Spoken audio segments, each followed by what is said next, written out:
Hi friends, today I am going to review the book, Complexity and Creativity in Organizations, by Ralph D. Stacey. The Vicious Cycle of Management. Executives and managers want to stay firmly in control of their organizations. That's why you call them managers. They want to manage. Therein lies a problem for today's changing organizations. Unfortunately, the dominant management approach, one generally based on control, leads to a vicious circle in which increasingly tighter controls have an increasingly alienating impact on individuals in the organization. The result is that managers look for still another savior recipe, which provides other kinds of controls, which further alienate individuals. Managers and executives believe that success depends on being in control. The theory is that by knowing where the organization is going and by planning its future, managers can control the process of moving toward and realizing this vision. Using this framework, you think it is possible to know what is going to happen. Thus, you believe you can foresee and control events, so you seek to set up rigid guidelines for people to follow. This kind of model doesn't work. Rather, the control steps you take to cope with increasing uncertainty and dissension only provoke more uncertainty and dissension. Thus, you make it even harder for yourself when you attempt the next save the organization recipe. Complex adaptive systems. You can get off the merry-go-round if you recognize the real nature of complex organizations, and switch to using an adaptive management model.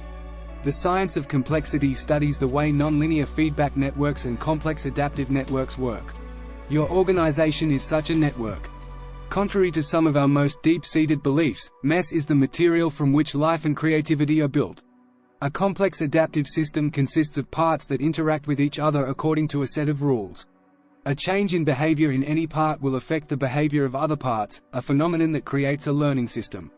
In turn, such systems form nests of systems in that organizations interact to create national economic, societal and political systems which join to form a global system, which is itself affected by the environment. Thus, we all live in an interconnected ecology, from the individual to the vast global system. The very steps we take to cope with increasing uncertainty and dissension themselves provoke more uncertainty and dissension, and this in turn makes us look even harder for the next saving recipe. At every level, individuals and organizations are following a series of simple rules for action. These rules operate much like the digital code of computer programs and the chemical code in the genes of biological organisms. Individual actions may seem random and chaotic, but when combined over time, they produce order out of this seeming chaos. What looks like a mess is, in effect, the essence of life and creativity. They don't depend on a prior design. Rather, as they operate according to these simple rules, they go through a period of spontaneous self-organization that produces emergent outcomes. These complex adaptive systems have an inherent order that will develop over time as a result of their experiences. But no one can know what this order will be until it unfolds in real time. Complex adaptive systems have an inherent order that is simply waiting to be unfolded through the experience of the system, but no one can know what that order will be until, in fact, it does unfold in real life. In other words, you can't control this unknowable process. But, you don't have to accept anarchy as the alternative. Rather, the process's uncertainty opens the possibility of creativity at the edge of disintegration. At this point, there is a phase transition between the stable everyday zone of operations and the unstable zone of disorder. Creativity occurs when you avoid this everyday routine, and also avoid falling into disintegration on the individual level, becoming psychotic, or on the organizational level, anarchy. To remove the mess by inspiring us to follow some common vision, share the same culture and pull together is to remove the mess that is the very raw material of creative activity. Certainly, this creativity is a messy, paradoxical process, which involves responding to change, cross-fertilization, dialogue, competition and innovation. It might inspire you to get rid of the mess by uniting everyone behind a common vision, culture or joint action. Avoid this impulse. Instead, recognize that you can't plan exactly how these creative processes will go or what their outcomes will be, because the spontaneous self-organization process produces its own patterns and results, which are emergent strategies. Since they are emergent, you can't know them. Rather, you must use a new management paradigm based upon self-reflection and learning from experience at all levels of the system. This will enable you to understand what you can foresee and what you can't foresee. The complexity of human networks. An understanding of the complexity of human networks is the basis for viewing the system in this new way.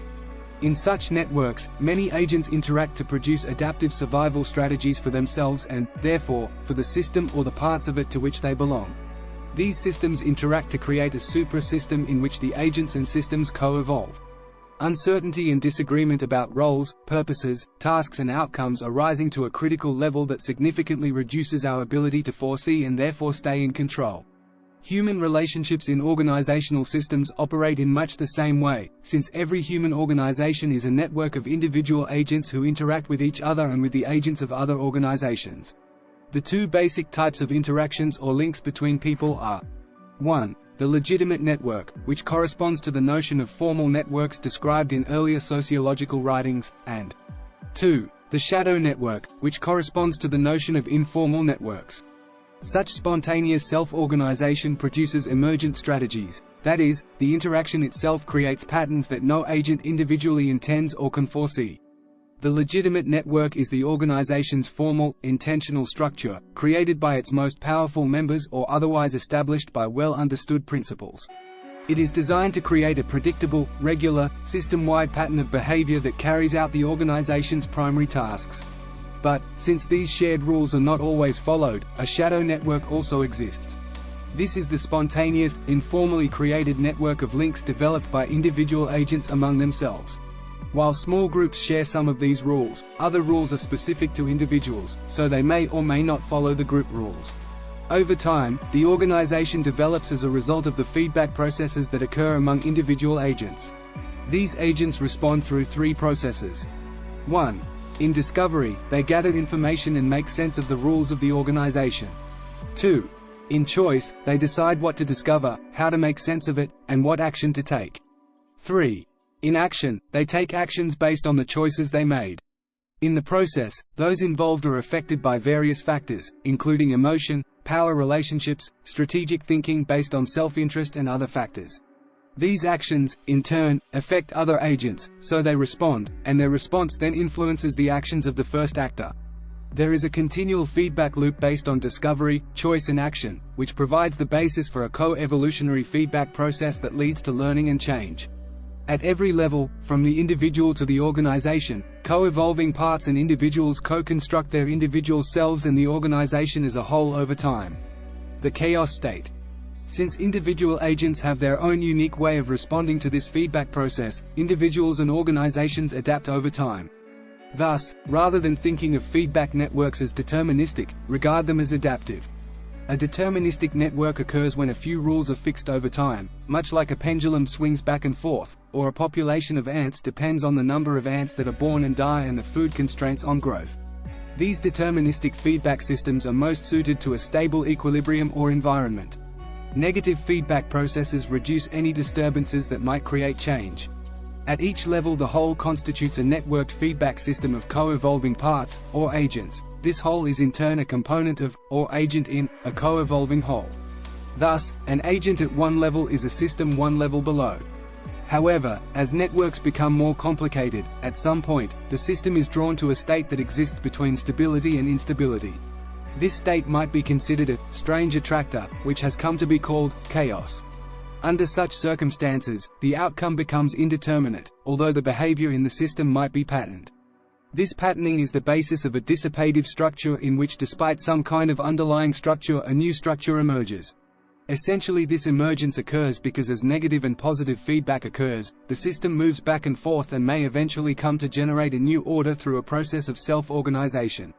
Individuals co-construct both their individual selves and the world of other selves, and they do so in interaction with each other.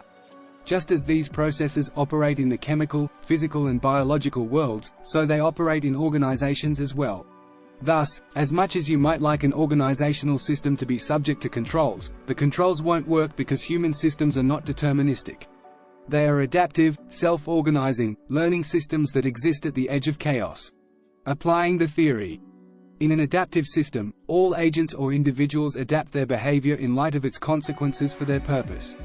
They respond as they learn how their behavior impacts on others and on the whole system. Even birds in a flock do this, by adapting their behavior when they get too close to other birds. Computers can be programmed to respond adaptively. A community of evolving systems forms a fitness landscape based on the survival strategies individuals or agents use.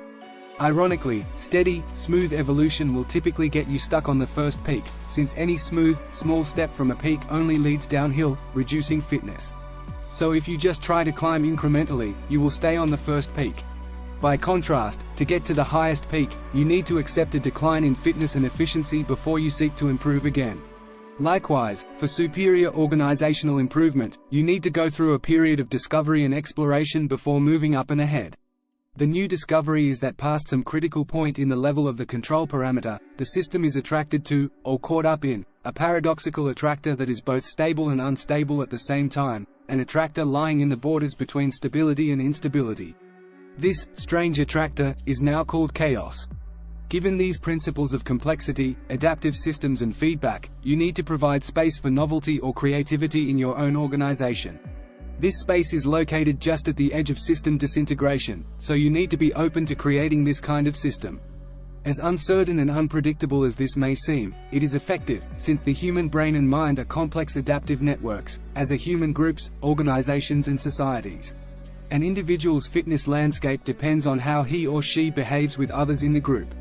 So creativity never is just an individual process, but involves an interaction with others in a group. The space for novelty in a group in turn exists in the paradoxical space in which people are their individual, different selves, yet conform enough to play. It exists in the state of tension between the legitimate system seeking to maintain the status quo and the shadow system seeking to undermine that status quo and replace it with another approach based on increased fitness. Your goal should be to encourage this creativity in groups, since managers and executives cannot control the kind of complex co-evolutionary process that drives all nonlinear feedback networks, but can only participate in emergent processes. In other words, you can't know exactly how people will interact and what the final outcome will be, but you should provide the space for this creativity to emerge as people work to find the highest peaks in the co-evolving fitness landscape they create together. Takeaways. Management based on control leads to a vicious circle in which tighter controls increasingly alienate individuals and lead to more controls. Organizations are complex adaptive systems with interacting parts. In a complex adaptive system, all parts interact with each other according to a set of rules. There is no way to know how organizations will evolve over time. Organizations spontaneously self-organize, producing uncertain outcomes. Creativity is a messy process, based on spontaneous self-organization. The two basic types of interaction are the legitimate network and the shadow network. Organizations evolve due to feedback processes among individuals. Continual feedback loops are based on individual discovery, choice, action and interaction. Given adaptive systems uncertainty, allow space for creativity and learning in organizations. If you enjoy our content and would like to stay updated with our latest videos, please like, share and consider subscribing to our YouTube channel.